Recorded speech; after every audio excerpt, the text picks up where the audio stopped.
Hey there, everyone. It is story time. I'm Dr. Bird. I am a biblical scholar, and I care very much about what people do with what they find in the Bible. That's just kind of my thing.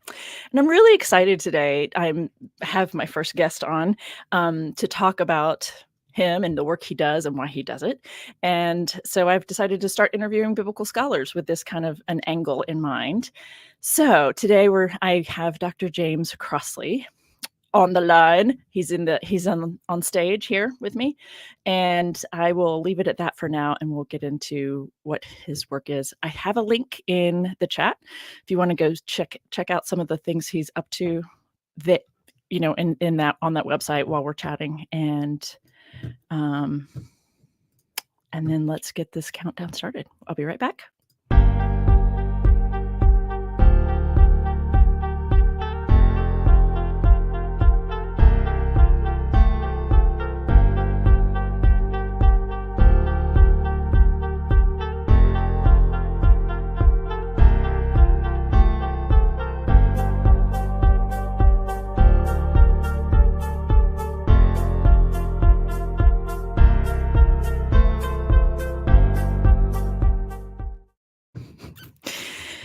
James, are we on? Are all systems go here? Can you?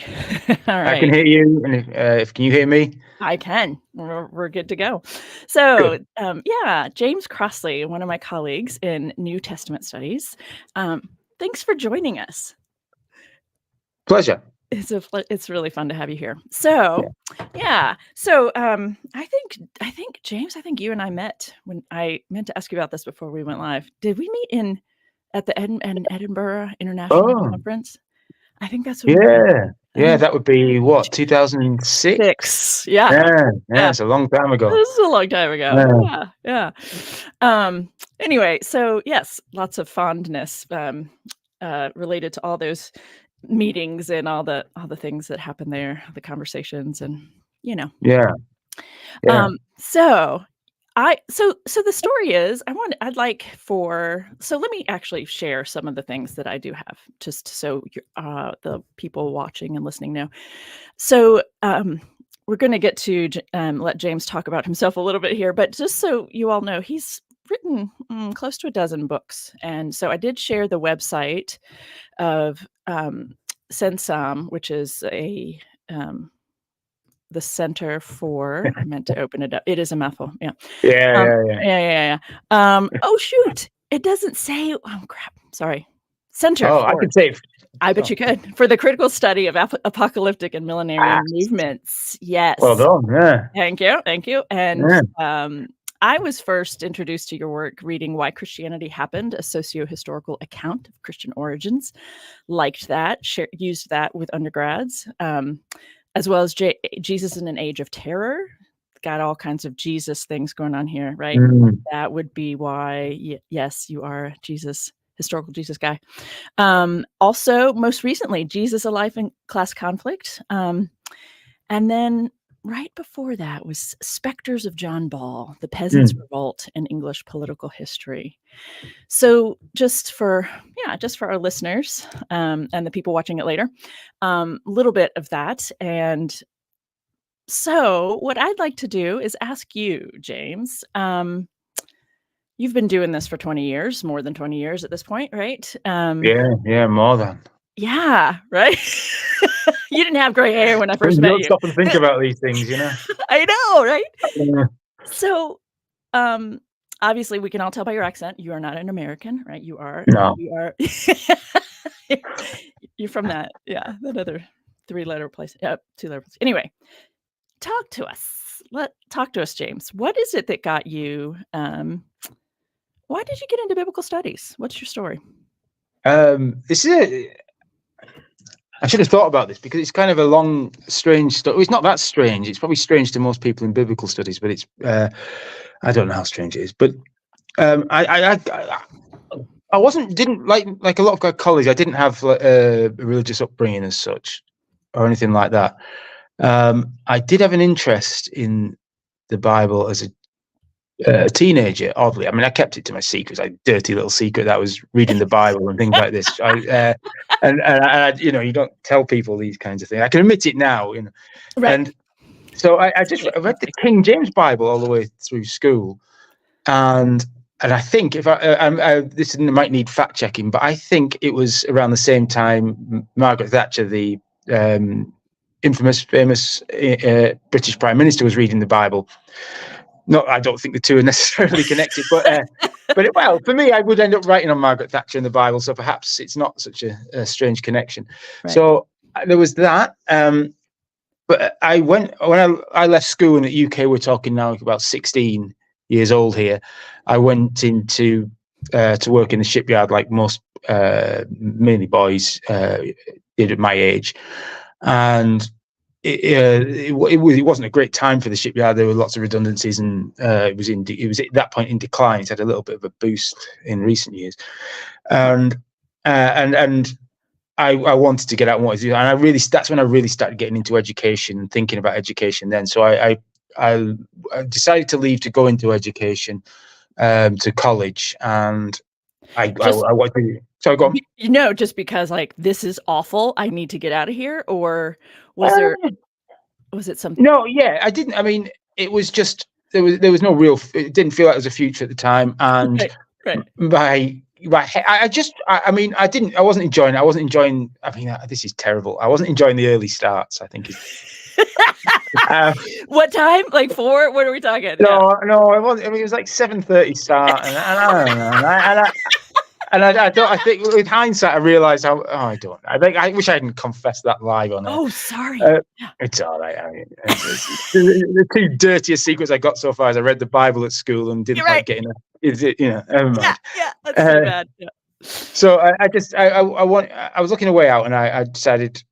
My choices were so obviously the exact opposite of what I was doing. I was an electrician, by the way, and I on the submarines, and so I decided on English literature, 16th century history, and I couldn't think of another one, and I was coming back from like a sort of party or something like this, give someone a lift home who I just said, I don't know what the subject to choose. I want to do ancient history, but it doesn't exist as a subject. And she said, do religious studies. It's great. You do all this kind of New Testament stuff and ancient world stuff. And I was like, yeah, okay. And so it was just a random conversation. Yeah, it was really random. And then I barely, and this is about 2 years ago. So this is to be about 1993. So about 2 years ago, I bought some man up in Durham at a conference I was there just came up to me and he just said, oh, by the way, my wife knows you. And I was like, oh yeah. And she said, you gave her a lift home once, and she said that she recommended New Testament studies to you. And I was like, wow. So it's it all came back together again. Wild. Yeah. And so that's how I got into it. And then I ended up at the University of Nottingham, and over the long run started working. It was a great department back in the 90s, and some great people. But I ended up working with Maurice Casey, who was he's written a Historical Jesus book himself. He was a scholar of Aramaic. He was perhaps at that time best known for working on the Son of Man problem, and he was very sort of open-minded and interdisciplinary minded. I mean, he was known as a sort of in many ways a traditional exegete who worked on Aramaic and worked on Greek and all this, but he was actually really quite open-minded to all sorts of interdisciplinary approaches, which I don't think he gets enough credit for. It's pretty early to be doing that. Yeah, I think especially in the UK as well, where it can be that small c kind of conservative when it comes to questions of interpretation. So that's how I ended up getting into it. There's a brief overview. Yeah, that's great. That's great. Thank you. And story I didn't know, right? Yeah. So one of the things I'm asking the scholars when they come on is to share also some of the early work that got you interested or got you hooked, or that made kind of a shift or a big difference for you, right? So, and I think you shared 3 titles with me. I pulled up a couple of them on Amazon just to look at them. But so let's pull this first one up really quickly here just to show it to everyone. Let's do, I think this was the first one you listed. So so the first one you mentioned to me was Christopher Hill, The World Turned Upside Down. And all three are connected, really. So it might be worth, okay. you might worth mentioning them all at the same time, because they're all sort of interlinked. Yeah, let's do it. And then, so then the other, I have to go out of it. Yep. Oh, I only pulled up 2. So The World Turned Upside Down, Primitive Rebels by Eric Hobsbawm, and then also Bandits by Eric Hobsbawm. Did that one come through? Can you all see that? Yeah, that's come through. Cool. Nice cover. Cool. Yeah, it is a nice cover. So talk to us. What is it about those 3 that? Well, I mean, I when you asked me the question about what books did I think of early on, I mean, a lot of things would come to mind. So, I mean, obviously, your supervisor's books, you're kind of interested in the way the things I was interested in Morris Casey's From Jewish Prophet to Gentile God, and I was thinking of suggesting that. But I think why I chose these ones is because I think they had a long-term effect on me in a different way, and I was always interested in them. I was interested in them because of the way they treated religion as a way of negotiating the world it was a crisis and historical change and things like this. So the Christopher Hill book, The World Turned Upside Down, is about the English Civil War or English Revolution in the 17th century, and all these kind of wild apocalyptic types who were interpreting the Bible and rethinking economic relations at the same time, and feeding into long-term changes, including in biblical criticism, but into all sorts of developments that would feed into the Enlightenment. And I was kind of interested in the ways in which the upheavals of the 17th century could be expressed in religious forms, and in religious language, and in biblical language, and there's a lot of it. And so I've worked really over my career in two areas that might seem quite different on the face of it. So historical Jesus, like you said, or Christian origins on the one hand, and the Bible and religion in English politics on the other. And I think the work of Christopher Hill and the other ones by Hobsbawm and others explain this a little bit, because I'm trying to push forward the kinds of things they were doing to try to explain how religious language is used, how it helps explain the economic relations and models of the day, and how it's used to negotiate historic change and shifts from one economic system to another and things like this. So the Hobsbawm ones were a little bit earlier, at least Primitive Rebels was. And this was another way. This was about how, it's about many things, but how things like apocalyptic and millenarian language, or millenarian figures, were sort of what he called pre-political, pre-modern, pre-capitalist forms of expressing discontent. But what happens to them when capitalism starts emerging in Southern Europe? And so he would see that they could get absorbed into new socialist movements, into communist movements, or just forgotten about. They start to lose their sting, if you like. And Bandits is another form of that. That the ways in which you could deal with the problems of the world, you either do it in the fantastical way, in apocalyptic language or whatever, or you do it. Bandits try to do it and take control before the full bureaucratization of the state and things. So these books, and I'm currently working on the person who I think has had a profound influence on these and many others, and he's much overlooked now, a man called A.L. Morton. And he developed a load of these ideas in, I think, as early as the 1930s, but certainly in the 1940s and 50s, which would go on and influence these kinds of people.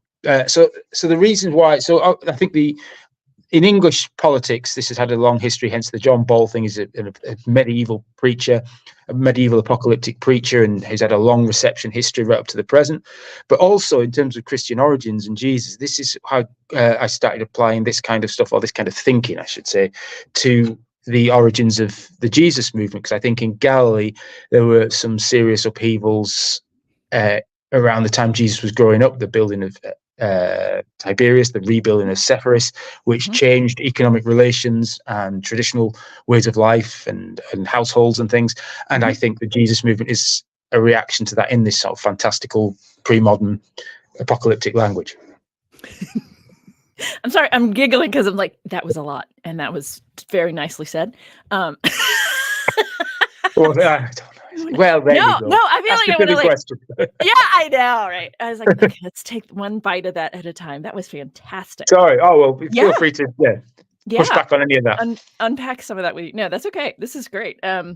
Because I do have the people that show up to hang out or that watch later are just kind of really interesting people. So I'm gonna let that ride. I think they can handle it. Um, you know what? I have so okay. As an American, right? I live in the United States. I don't really care so much about John Ball. So Yeah.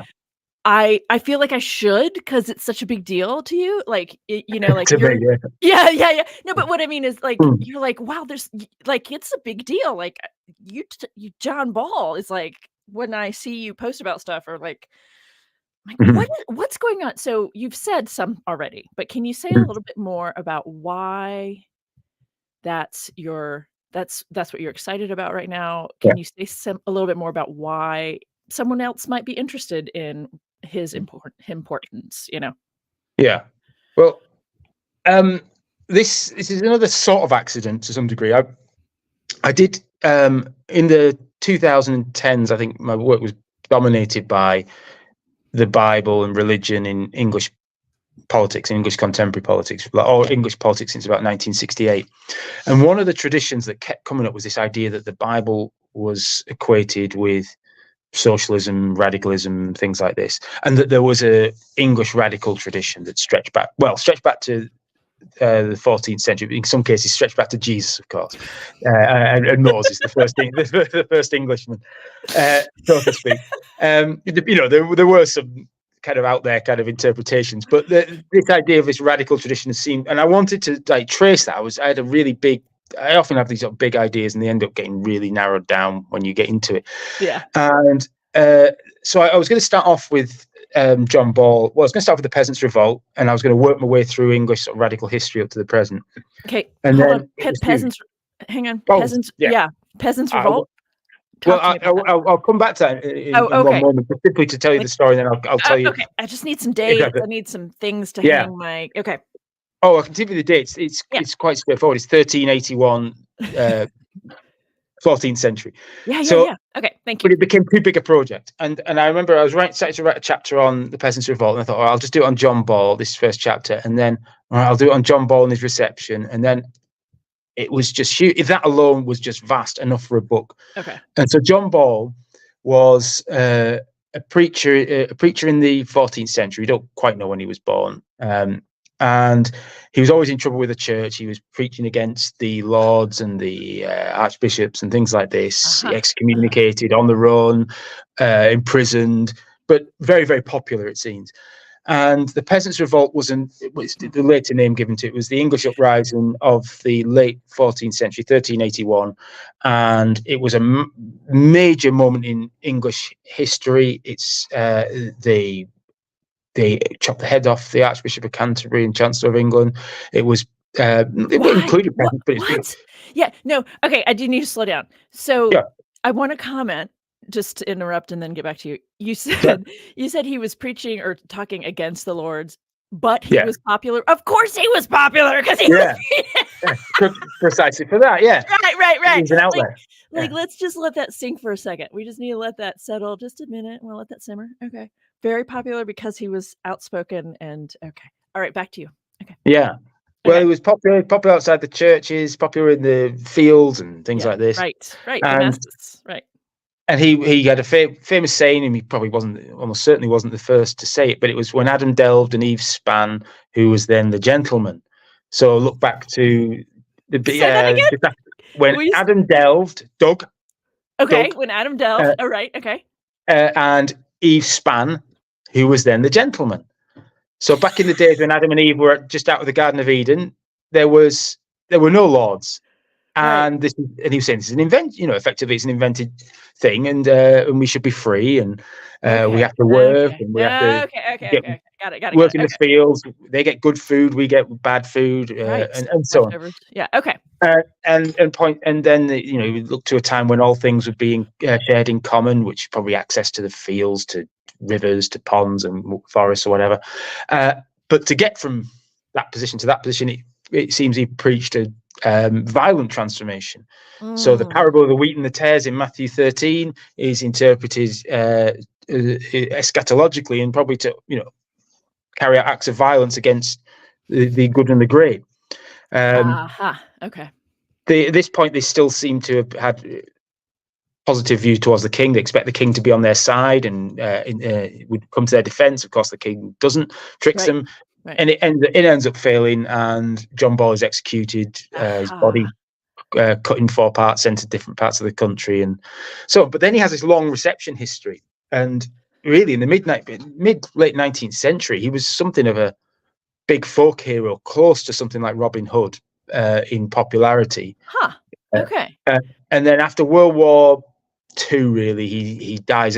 No one really knows who he is in this country anymore. You can sort of map this with references. He just dies out. So I was interested in that as a way of reading English history over 600 plus years of English history by just focusing on how John Ball was interpreted, and in newspapers, plays, poems, novels, things like this. So it's a project very dear to my heart. And in certain circles, people will like it, but I think in biblical studies, they'll be more like, well, I'm not reading that. I don't know. Maybe I'm being unfair to my colleagues. I mean, yeah. Well, maybe not. I mean, it doesn't matter. Well, right. See, all of these, I'm just going to point it out, right? Although I think people are already thinking it, but it's like, yeah, okay, let's look at all the pieces going on here that the interdisciplinary undergraduate or, studying, you had someone modeling for you, looking at connections between things that people don't, in biblical studies, don't tend to do. Yeah. Right? Like that's just a basic, like trained that way. But you also come from your upbringing or your background, like talking about socioeconomic issues, right? Yeah. That's what I see you talking about all the time, right? That's the thing. And how many of I mean, again, not to throw people under the bus, but how many of them are actually talking about it? They get it, right? Many of our colleagues obviously are quite socially oriented, but they're not all trying to make those connections. And so it's who we are that we're bringing to the work, right? And that's why and I think that's a bit of a problem with the field. I mean, I think when you touch on issues of faith, and you'll know this as well as anyone, especially not only you, but also you in your context will know this better than anyone, that these are the, if you start challenging traditional readings of the Bible or dogma and so on, that, you can cause friction, and you well know. I haven't. The thing is, you don't get much pushback on the socioeconomic stuff. I just think it gets ignored by a lot of people. Yes. It's just like, well, it's just that, well, so what? Or don't be reductionist is a common one, as if like, you can be theologically reductionist, just you could be anything reductionist. But I'd say it's. I hope things are changing. I get the sense that they're changing. There's a bit more openness to this. But if you look at the history of the field, certainly in Britain, let me just take the history of the historical Jesus, quest for the historical Jesus. At the end of the 18th century into the mid-19th century, there's a huge wave of interest in the historical Jesus and his relationship to class and class conflict and class relations. Some of it's not as advanced as it would become and all that kind of thing, but certainly it's there. Thomas Paine even be familiar, I guess, to the American. Thank you. I appreciate that. But he was quite openly, developing his analysis of the historical Jesus and Christian origins with reference to class relations, and he was read and was very popular, and certainly read in that way. So the reception of Tom Paine is very important. But then once this becomes professionalized, biblical studies becomes professionalized, certainly in Britain anyway. This stuff just gets pushed well away. Anything to do with, and it becomes very sort of based on close reading, exegesis, theological ideas.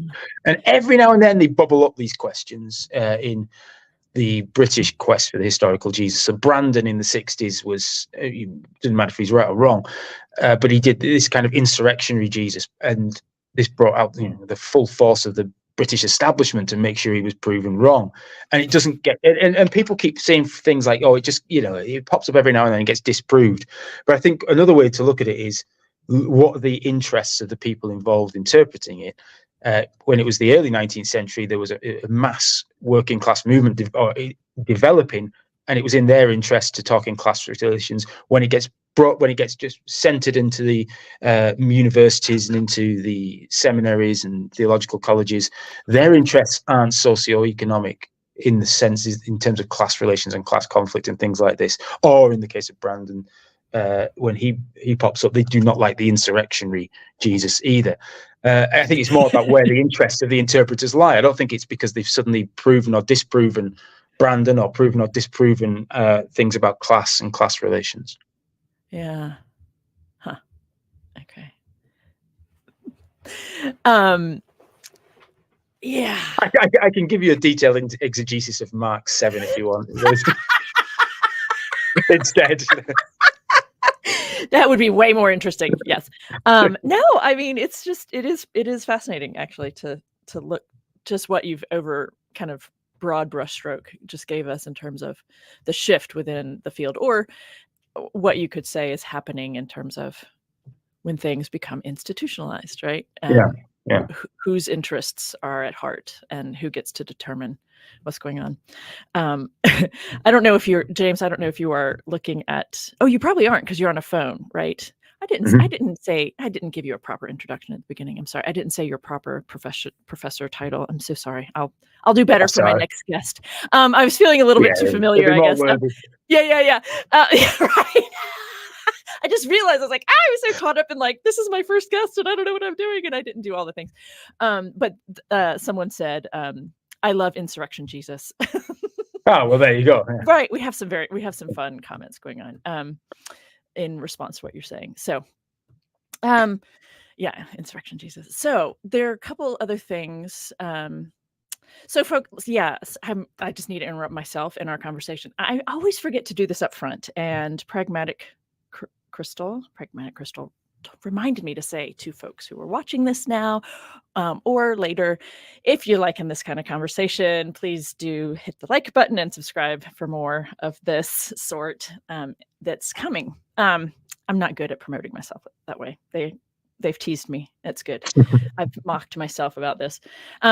So yes, this is a very different conversation than what I normally do. I don't know if you know, James, normally my story times have been me just reading biblical passages, stories, reading the story and talking about it. And it's just very fun. And it's really fun. Yeah, very lively and lots of laughs. Because, we have to. There's nothing more funny than the Bible. That's right. Yeah. Okay, so I'm trying to think which to ask you about now. So let's talk about it. Let's just go. Let's see. Do I have it up? I did not pull it up. I have, hang on a second. Conflict. Let's see. Life in class conflict. I did not pull mine off the shelf, so I'm just going to pull this up, and we're going to do this, and we're going to share. What would you like if you were to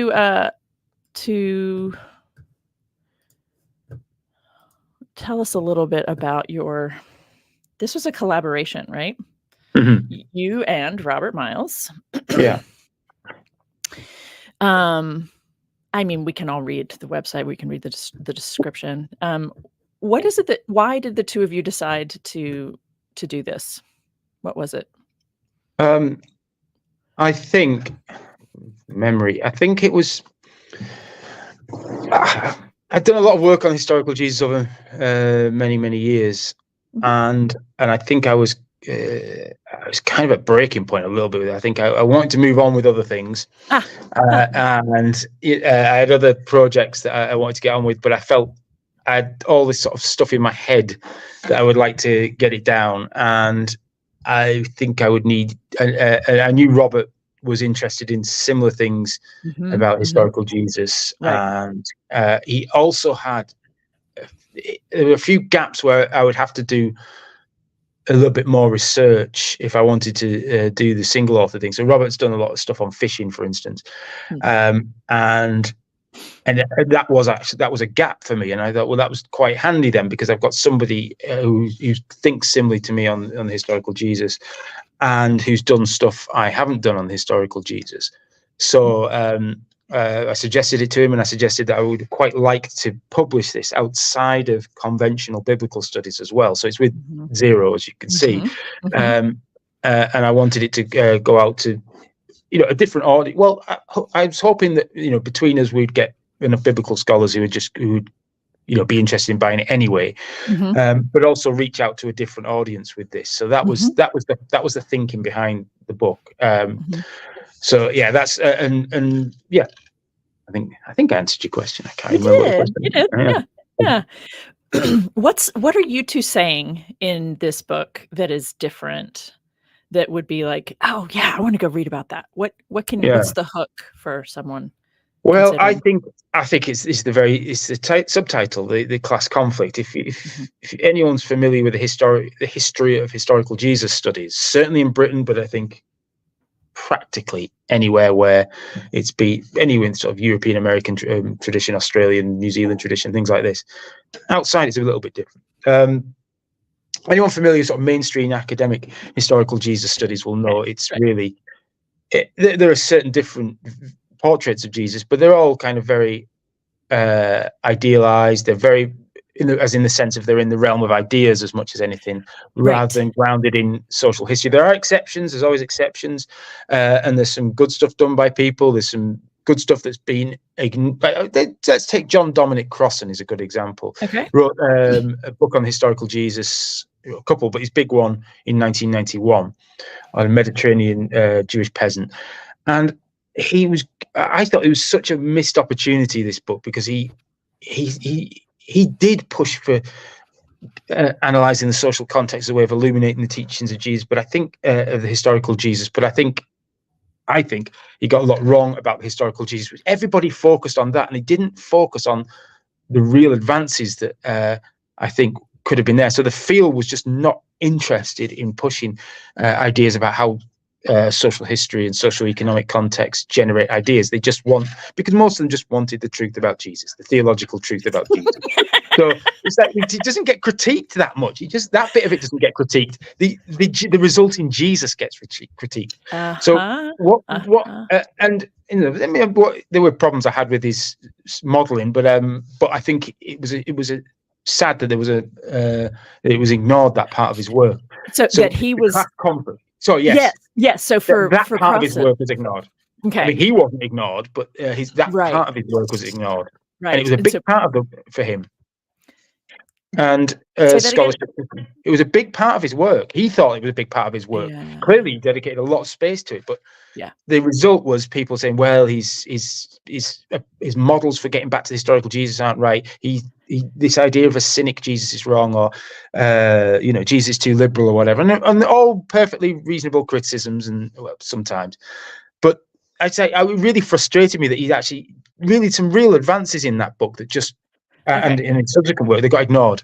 Yeah. Okay. So just for the sake of people who aren't familiar with the historical Jesus, all of the different waves. Right. So can you give just a handful of examples of what the historical Jesus scholars were doing, what they were saying, or what was being said about this is who Jesus was? Yeah. Well, I mean, I'll put it in broad brush terms. I mean, with the caveat that I know that there's ranges of differences within different traditions. But sure. So on the one hand, you get something like, let's just call it fairly theologically conservative Jesus. Jesus was something like the Messiah. Preached he was something like the Messiah. He came into conflict with other Jews over their commandments, Jewish law, but was essentially a bit different to them, overrode them in certain cases. Maybe he didn't like Sabbath laws, maybe he didn't like purity laws, maybe he didn't like food laws. And this was all a part of his messianic consciousness and led to conflict with the establishment, Jewish establishment, and he ends up on a Roman cross. A version of that is, well, for doing something wrong, his actions in the temple. Of course. Yeah, right. A version of that is, sometimes it's been, well, there's been people saying, well, actually, maybe he was a bit more conservative on his understanding of Jewish law, and he respected Sabbath and things like this. But the general, maybe there was still a clash with authorities, and he does this action in the temple. It's at Passover when things are tense, and that leads to his death.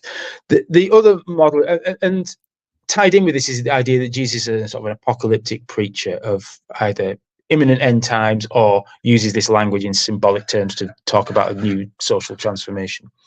The other dominant view associated with Crossley, I think, in particularly in North America, is that Jesus is more of a wordsmith, provocative wordsmith. Emphasis goes on the sayings, the parables to some extent. Okay. And he's like a comparable figure. I don't know. I think off the top of my head, like a Gandhi or whatever, or a Samuel Beckett. One of these great, almost like literary figures, or in that case, in an oral, whatever the equivalent in oral culture would be. And maybe there's not too much to explain why he was put to death. Perhaps it was still something provocative in the temple. Certainly was, according to Crossley. But maybe there's not much we can know about Jesus other than he was into pithy sayings and things like this. And so, I mean, I've been a bit. I'm just trying to paint it in broad brush terms. I appreciate it. Yeah. But part of the thing here is also, just to clarify, right? I don't assume that people that are here live with us or people that are watching it later are going to have a whole lot of framework for, historical Jesus is a thing that scholars study. Okay. We'll go back one further. Do you mind? Is that? Yeah, no, not at all. That'd be great. So you can maybe cut this bit out, edit it back there. And so the historical Jesus is basically, in crude terms, the Jesus we can reconstruct from behind the gospel sources. So the gospels have their portrayals of him, but who was the real historical figure active in Galilee in the 20s and died around the year 30? Who was he? Was he the same figure as portrayed in the gospels? Is there more we can know about him? Have the gospels covered up far too much and we can only get little bits and pieces about him? And people have a range of views from we can know virtually nothing through to we can know quite a lot. And I mean, I think it's widely agreed we can't do like a full biography anymore. It's not in the 19th century. Some of the people were keen to write a full, quite romanticized biography. But today, even like conservative scholars wouldn't say they could write a biography. You'd be talking sort of themes that emerge in Jesus' teaching. You might be able to explain why he was put to death and things like this. But we don't know what happened in his teen years, for instance. We don't know what was happening for a lot of his life. Right. So that's the quest for historical Jesus, and it's really been. I mean, people put different starting points, but really, it's been late 18th century onwards. It's really gathered momentum. Schweitzer, do you think of it starting with Schweitzer? No, I think Ramaris would be is one of the standard points. Who after his death, some of his work was published on this anonymously because it was very controversial, as you can imagine, in the late 18th century, early 19th century. And then it sort of really starts to take off from then. There are precursors, people point out, but really from then on, it starts to gather momentum and people start either using it. Well, I mean, it goes in all sorts of directions. People with a fairly conservative attitude towards the sources to people such as David Friedrich Strauss in the 1830s, who just sort of dismissed miracles didn't really take place, that kind of attitude. And things like that. So you can if you wanted to go back to historical Jesus, you can strip away things like miracles and supernatural events and so on. So that's what gets it going. And with Schweitzer at the turn of the 20th century, so he's much later, we get a really big emphasis on Jesus as an apocalyptic prophet. Okay. And that is influential to this day. but not disputed, of course. So that's what we're talking about with the historical Jesus. And my view, back to the original question, which is a very long way of answering this, is what I wanted to put it is going right back to the beginning. I wanted to look at the questions of class relations in Galilee that gave rise to this movement. Why did this movement emerge when and where it did? Yeah. Why are these ideas? How does it appeal to people? How does it appeal to class interests? So when people talk about Jesus engaging with details of Sabbath, purity, food laws, and things like this, usually it's just trying to weigh it up. Was Jesus for or against the law or something like this? And what we wanted to do is, how does this appeal to sort of agrarian peasant interests? Having, say, a conservative attitude towards the law, if he indeed did. So it's trying to contextualize everything in relation to class interests. It's not reducing it, but how these questions are all embedded together. You don't have religion without class interests in the ancient world, or indeed now, and it's used to promote traditional class interests. It can be used to promote traditional class structures. It could be used to overthrow them. It could be used anywhere in between. So we wanted to look at how the upheavals in households and people getting kicked off the land, and what building two major urban places in Galilee would have what kind of impact that would have had, and why that helps us understand why the movement emerged when and where it did. It's fantastic. Yeah. Yeah. I was trying to think of a way. And can you say more about what you conclude, or you're really just looking at all the pieces? And so I'm just, is there something more you can say without just reading the book to us? Yeah. Well, I've already mentioned apocalypticism, and I think when Jesus talks of the kingdom of God and looks to radical transformation of the world, I think this is a part of an inherited language where you can do this. But let's just take it in I don't think it's a different direction, but it might seem in the context of this conversation different. Is that gender relations as well are part of this? These aren't separate from all this. So, the arguments we made before, I think we put it in a slightly different direction, but the idea that if the expectation of a young man, especially firstborn, will be you become head of the household and take on those kinds of roles. Now, households we know were being people being given gifts of land, people getting thrown off the land. So this is changing the way traditional gender relations in some way, because what are you meant to be doing? And so you do get these stories in the Gospels about conflict between family members, and these are my family, and so there's a way you reinscribe traditional ideas of gender.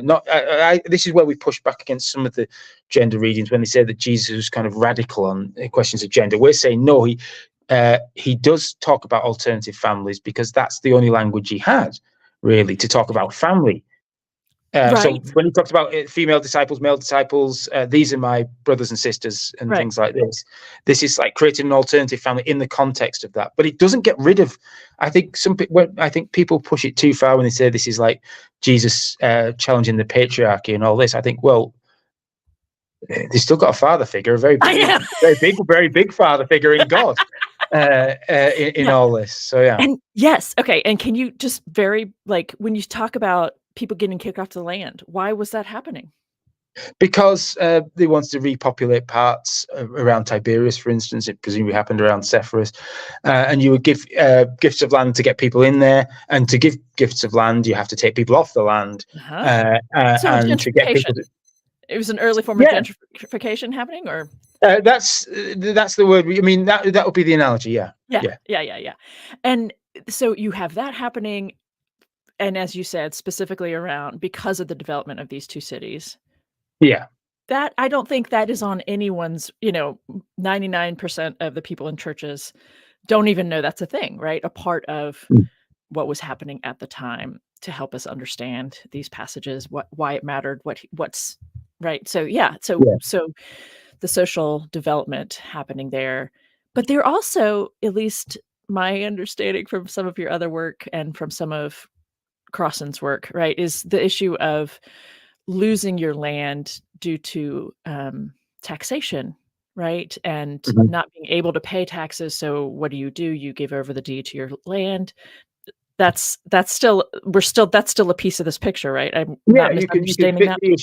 I mean, it does appear certainly a few decades later that there's real hostility about questions of taxation. Okay. And so this is all part of it. So I mean, I've given the two biggest examples, but there's all sorts of things.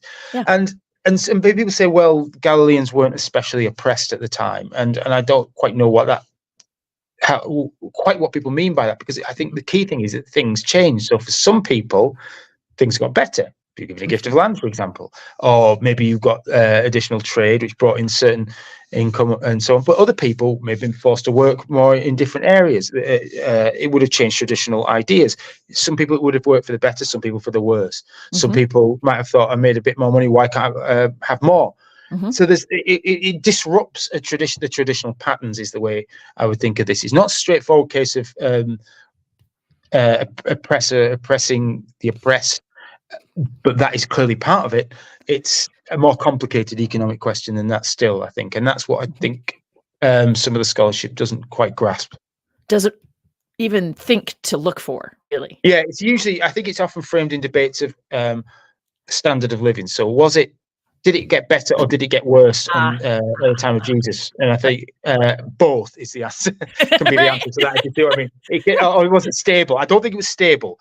I think it was the real instability about it. But you see this in economic crises today. You get an elite benefiting from it. You get certain people benefiting from it, and you get certain people clearly not benefiting from it, and their lives being made worse because of it. So, and who gets to be the one telling the story? Right. Yes, exactly. Then as well as now. Right. Yeah. Right. Yeah. Exactly. Whose perspective is being told or shared or Yes. Yeah. Lovely. This is good stuff. I'm wondering if there are any questions. If anyone here, we have a tip. We have about 30 people with us today. It's for me, it's fun. It's nice. It's, and then, I'm just wondering if anyone who's watching this has any questions for James, Dr. Crossley. I feel like calling you James, but want to be respectful. James. You did you did say James, as your name, not Dr. Crossley. So, does anyone have any questions for James?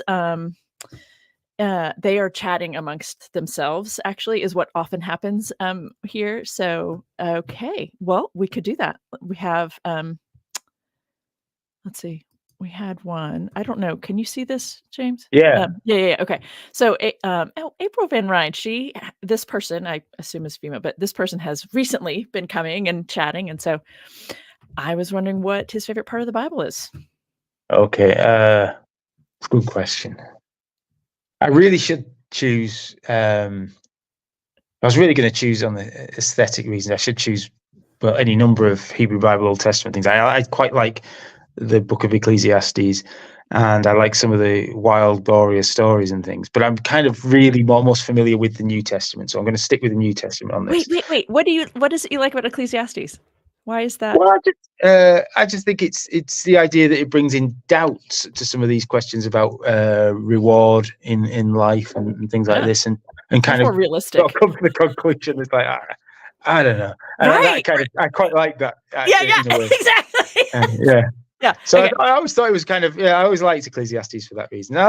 Just some of the stories in the narrative and things. I think it doesn't hold back. There's no. I quite enjoy it. I can't really give you an example off the top of my head of those. That's okay. But I think New Testament. If I was New Testament, I've got a slightly different angle on this. I think there's two. I quite like. I like the wildness of something like Revelation, but I don't ask me to answer any questions on Revelation.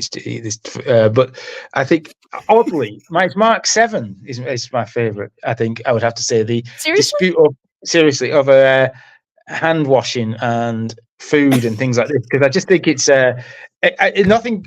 It was the story that got me more interested in Jewish law than anything else, was trying to understand things like what Jewish purity meant, what hand washing was all about, and how that story engages with it. And it's got all sorts of details that puzzle people. And I don't think I've ever enjoyed looking at a passage more than I enjoyed looking at Mark 7 and the question of hand washing, the question of immersing pots, kettles, bronze kettles, and beds or dining couches. So I thought this was just genuinely fascinating and a bit different to what I was used to when I first got into it, and I spent a lot of time thinking about that. So I would have to say Mark 7 verses 1 through to 23, because I didn't like the way people handled it. I think people just jumped into conclusions straight away. They see all these seemingly strange practices and they're saying, well, they don't know what to do. They don't know how to describe what Jews are like. They would say, oh, either the Jews were crazy or the gospel writers were just making Jews out to be crazy. And I was thinking, well, actually, this is a different context. Maybe people did wash their dining couches, and it turns out that they did. And so it was. I like the logic. I think the passage works very logically, and I don't think that's always been given full attention. So there's your surprise answer. That is definitely. Obviously, I like the eye of the needle stuff and Rich Man and Lazarus, but Mark 7 still. Huh. I'm so glad she asked. That's fantastic. Yeah. Okay, we have I'm not sure. We have a super chat. Thank you so much, Victor de la Rosa, for your super chat.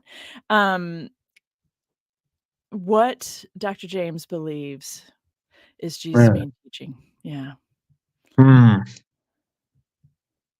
I think there are different ones.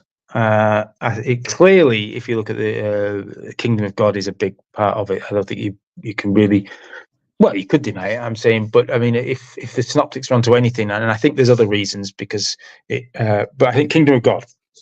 Kingdom of God, because you get the idea of eschatology developing quite rapidly and having to be explained by the first Christians, and I think the best explanation that this is a very early teaching, and it ties in with ideas about how you if the world's going to be transformed, you think of it in terms of kingship and things like that at that time. So I think it'd be crazy to kind of deny that was a central point. I think other parts would be back to Mark 7, really. I think questions of the law. So how do you interpret the details of it? Jesus might have disagreed with other people, but I think trying to understand what Jesus thought about Sabbath, what about purity laws, about things like this is much more significant, you think. And interestingly, I heard a reading of the Gospel of Mark beginning to end a few years ago. And what was I've read Mark and I've worked on it, and what was striking to me was just how big the theme of things like exorcisms were, and the miraculous and things. But I think for Jesus, the whole idea of demons, exorcisms, things like that is clearly a big part. And I think it's one of those things that can sometimes be forgotten, especially from someone as secularized as myself, that you can quite easily overlook how central this kind of thinking was in those kinds of contexts. So there's three. I would say three central parts. I'm sure there's others that I'm leaving out, but they would be obvious ones. Elements of his message. And it's interesting too, because your interpretation of this question was different than mine, and which is totally fine. And I actually kind of like that. Yeah. So I would have interpreted this question like, what is the main thing he was saying? Right. Yeah. I mean, I don't know which way Victor meant this, but I think it's all interconnected in a way. I mean, it is about envisaging a transformed world and what that involves, how to get public support behind it. But the kingdom, the idea that you'll have it transformed with a new king and everyone have a life of plenty and the economic exploitation will come to an end. I think that's driving. That's driving it all. That's what the message is all about a transformed world. Okay. Mm-hmm. And he said, thank you. Since you can't see the chat, I'll just, he appreciated that. And I did want to comment, this is totally random, that I would be happy to split my super chat income with you. The problem is I have not gotten any of my super chat income because because you have to. There's like a minimum you have to reach in 1 month before they give you the payout. So I have 8 months of not reaching the minimum. But I just wanted, yeah, I know. And so when I do finally make the minimum, I'm going to get it all at once, which is going to be funny. And then I won't make it again anyway. But I just wanted to say that for people here and listening later, that is very much on my mind about having a guest. And they're actually asking because you're here, not. So I don't think it's fair for me to be the only one getting the money. So if I ever get paid, I'll give you that $5 or whatever your half is. So yeah. It is someone's commenting, wow, pretty scummy of YouTube. I'm like, well, I think so too. But anyway, okay. Any other questions for my friend, for my colleague here? Anything else? Did you get to talk about John Ball enough? That's the question. Yeah. Well, okay. the other thing, if I'm allowed to say, the other thing that might be of interest is the Bible modern politics as well. I mean, I think being in the UK is different from being in North America, obviously, or different from being in Latin America and different being in parts of Latin America. But the other thing that's interested me is the way that it still gets used today in modern politics. And this, I think, certainly pre-Trump, there was a lot of similarities, and it was, even with George Bush, a lot of it was vague, but it was used to defend. It was used to justify all sorts of, the main political beliefs. So the Bible is equated with liberalism. The Bible's equated with culture. The Bible's equated with heritage. The Bible's equated with socialism or whatever. So there's another area that I think that is just started to really explode in recent years in biblical scholarship.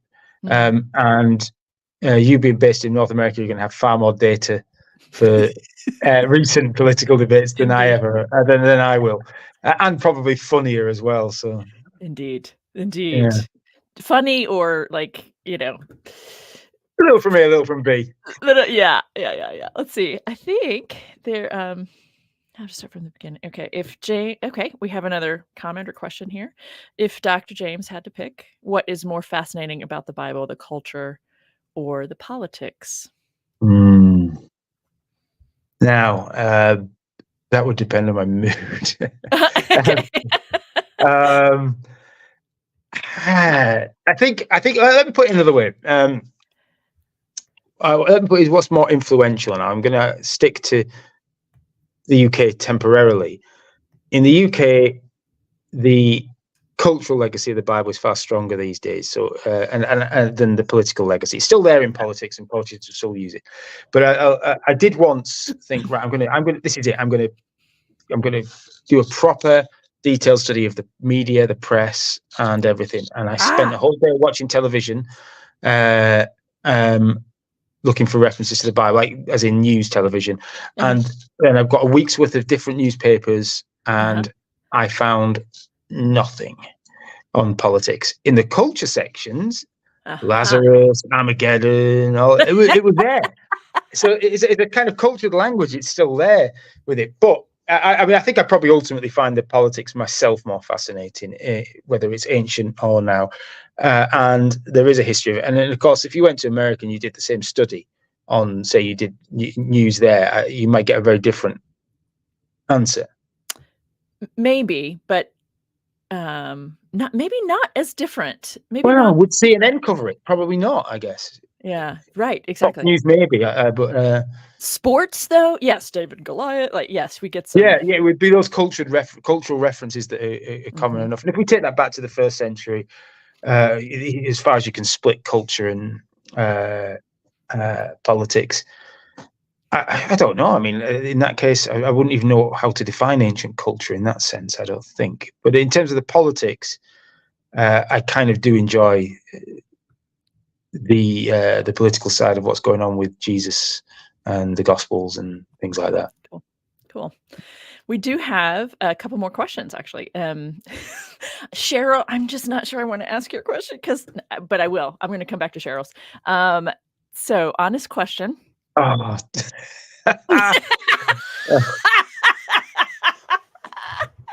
The one question I can't answer. Yeah, I was gonna say, how many times have you been asked this one? What was This is historically distinct?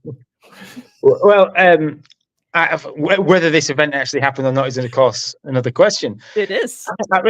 It's one of those ones I don't really know an answer to. There is a lot of curious language about servant becoming like a child and all this in the gospel tradition. I think a lot of it's tied up with the language of slavery and acting like a slave, acting like enslaved in that so in very loaded language. Whether that particular passage is, I don't know. And why was there a naked young man charging around? I mean, I can only tell you what other people think, and whether I don't have a good answer to it. But is it a narrative device to look forward to the resurrection and all that kind of thing? Maybe, but I can't see it myself. I don't know what the bloody hell a naked person was doing. I suppose if it gets a bit chaotic, the old clothes can come off when you're running away. I suppose. I don't know. It's not happened to me. Never happened to me either. But yeah. But what a question. Some of the people like here have commented on this kind of a thing. He was hired. He was hired to work the crowd. Like, so I don't know what Chronicles of Lucifer maybe thinks, but I'll be willing to entertain an answer. I know, right? Okay, I do need to get to Cheryl's, and then we'll get back to your second question, Victor. Dr. Lyle. This would be a very Birdian question, this one, isn't it? Yes, it is. That's why I was like, this is interesting. Do we want to have a debate? Let's see if you agree or disagree with me. Yes. I'll stick to the Gospels and maybe Paul, because that's kind of what I know about this. I think, the Gospels is very interesting because, first of all, there is a notion of what was then relatively conventional marriage, i.e. man, woman, households, and so on. In the world to come, in the afterlife, in Mark 12, the whole nature of the body changes, and in the world to come, that doesn't happen. So what, there's become some strange transformation about worrying about husbands and wives then. But in the meantime, I think Jesus has. There were two. Let's just take it to divorce, for instance. There were two major strands and diversity within these strands on divorce in first century Pharisaic thinking, in the teaching of the Pharisees, which gets taken up by the rabbis, and that's one that we might call a very lenient view of divorce, as in the man divorces the wife, and it is that way around typically for any reason. And this could be you just don't like the look of the wife, for instance, through to she commits adultery or something like this. So there could be two, like you've got, it's got to be an extreme case of for something to cause a divorce. It's usually, as I said, it's usually the man divorcing the woman, although there are they look like there are some exceptions to this.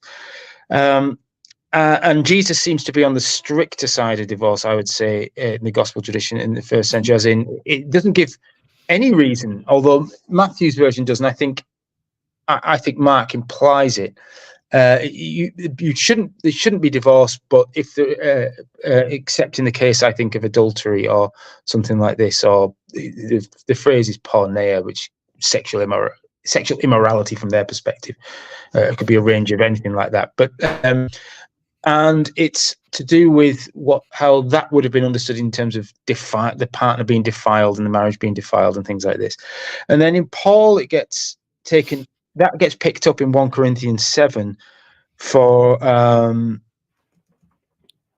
he hands it on, but he's also got an interesting one about believers and non-believers sticking together, and it's quite interesting for many reasons, that passage, because it shows that the movement is made up of people who are interested in Christianity, who have partners who are not, which is really interesting in the spread of the movement, I think.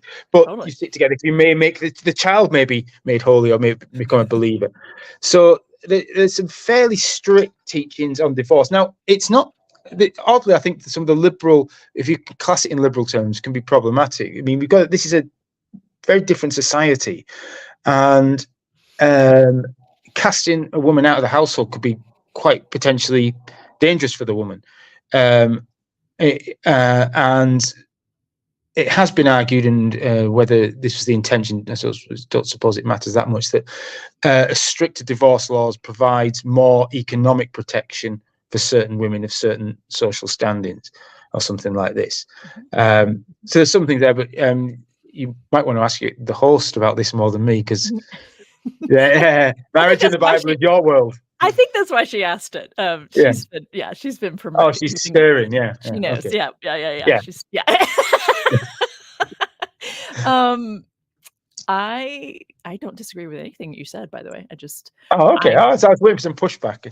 Well, you're waiting for some pushback. Well, I'm more interested in than the other underlying motivations or the things that people aren't acknowledging are a part of those reasonings, or what's also being communicated to people unconsciously about bodies and sex, specifically because I think that when you talk about marriage in the Bible, you're really talking about sex, and biblically speaking, that's all that's being talked about, right? I mean, we're not talking about relationships. We're not talking about communicating. We're not talking about, right? So, and for whatever reasons, all we see from Jesus and Paul in relation to marriage is the question of sex. Like that. That's all they're talking about. And so no wonder so many people today still struggle with thinking of sex as the thing that defines marriage. And that's where people are hung up today about what kind of bodies are having sex and to what end, right? So I don't disagree at all with what you said, but I just am interested in other parts of the picture. You're the expert on that kind of side. I'm trying to be. Maybe I should say I don't know that I'm an expert, but I'm trying to be. Yeah. We had a follow-up from Victor de la Rosa. What do you think Paul added or that's such a fun question. This is a fun question. This is a very complicated, actually, did he or didn't he create? Who created this movement, by the way? So there's a long history of the discussion between Jesus and Paul, what's different, similarities and things like that. And obviously there were, if you compare them, there are similarities and differences. And I like to think of these in terms of the social context of each and the issues that they had to deal with. So I mean, I've talked about the law, for instance. Jesus is largely operative in Galilee, also elsewhere, but for all intents and purposes, he's got a Jewish audience, interested in Jewish questions about Jewish law, and he might disagree with them and debate with them and agree with swathes of people or whatever, but it's all kind of an internal debate. By the time Paul's active and we get his letters, this movement has now got a number of non-Jews attracted to it in different contexts. Already mentioned the example of the Corinthians. You've got a member of the household as a believer, one who's not. You've got people who are attracted to Judaism to some degree. You've got people with no interest. You've got people who might go to a synagogue one day, go to their trade association another. You've got people who might be behaving themselves in line with Jewish law one day, going off, dealing with idols, pork or whatever the other. So Paul's got a completely different situation. So he's got to now justify the inclusion of this whole new range of people who are non-Jews into the movement. Now, on the surface of it, and it looks like Jesus and Paul might have some quite strikingly different views of the law, and maybe if they met one another, as in when both alive, they may have had some strikingly different views. But I think we don't know either, because Paul is dealing with a very difficult, really quite a new situation that Jesus didn't have to deal with, and that's the inclusion of all sorts of people from all sorts of different ethnic backgrounds who didn't necessarily care that much about Jewish law or not. So Paul's got to deal with that, and that brings about a big difference in the way that they look at the law. Paul obviously saw Jesus as he talks about in terms of Christ, the Messiah, the effective basis of salvation. Jesus' teaching isn't quite like that, even if he did see himself having a central role. But with Paul, we're talking now, he's clearly seeing Jesus in some senses is deified, this godlike figure, and in quite a strong sense as well. That's an understatement. Yeah, it's an understatement. Yeah. And so Paul's just dealing, like, going around the Mediterranean. So he's got these very different social situations, which is giving rise to different questions. And when you start having this movement that's got very early on got a load of non-Jews in and really quite mixed ethnic backgrounds, this is where we start getting the questions: what is the relationship of this movement to Judaism now? Which that probably would have been a meaningless question to someone like Jesus, because, well, this is Judaism, right?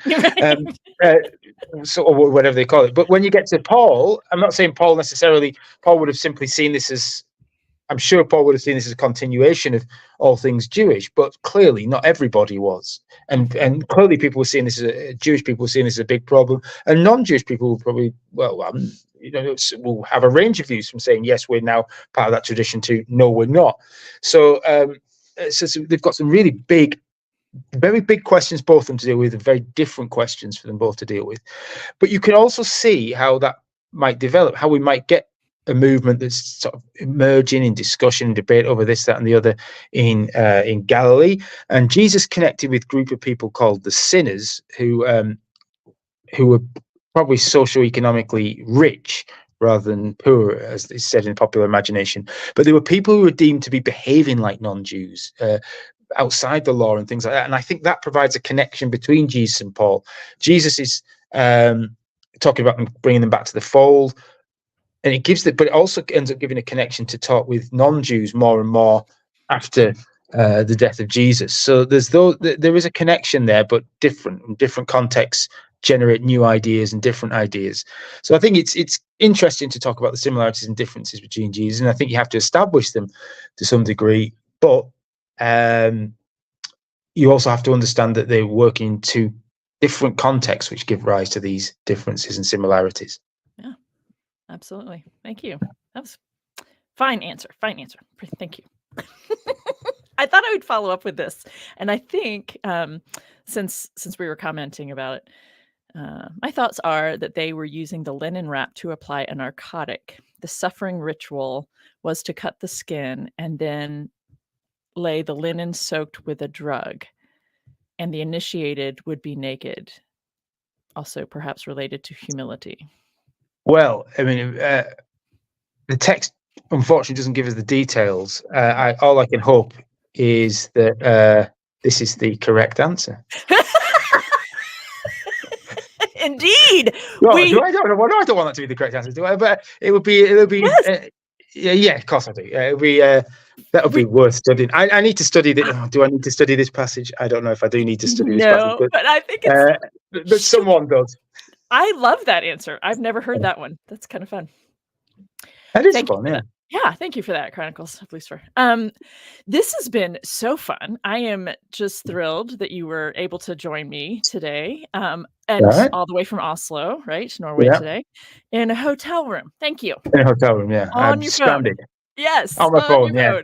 Yes. Yeah. So, it has been just very fun to chat with you and hear some of your thoughts on these issues. So, yeah, I hope they've not been too lacking in clarity. It's been a crazy couple of days trying to sort out an airplane, so my head's a bit, Yes, no, the clarity was not an issue at all. So thank you. Yeah. And thank you to everyone who wanted to be here live with us and was able to be. And thank you to those of you who are watching this later.